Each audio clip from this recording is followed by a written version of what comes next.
সেদিন শিলিগুড়িতে আমরা যখন ঘুরতে গেছিলাম তখন আমি একটা শপিং কমপ্লেক্সে কিছু কসমেটিক্সের জিনিস কিনতে গেছিলাম। তাই ওখানকার স্টাফরা বলল যে তারা আমাকে সাজিয়ে দেবে এবং বলে দেবে আমার স্কিনের জন্য কোন কসমেটিক্সগুলো সুইটেবল। তাই আমিও রাজি হয়ে গেলাম সাজার জন্য, যেহেতু আমি সাজতে খুব ভালোবাসি। ওখানকার স্টাফরা প্রথমে ক্লিনজিং মিল্ক দিয়ে আমার মুখটাকে পরিষ্কার করে নিল। আর ওখানকার স্টাফরা ছিল খুবই ভালো, আমাকে খুব সুন্দর করে সাজিয়েছিল।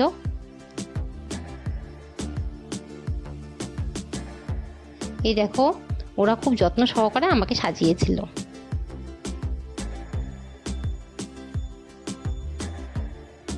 এবং বলে দিচ্ছিল যে আমার স্কিনের জন্য কোন কালারটি যাবে, কোন ফাউন্ডেশনটা আমার জন্য ঠিক হবে, সব কিছুই ওরা আমাকে গাইড করে দিচ্ছিল। এই হলো আমার ফাইনাল লুক। আমাকে কেমন লাগছিল তোমরা অবশ্যই আমাকে কমেন্টে জানিও। আজকের মতো এই পর্যন্তই।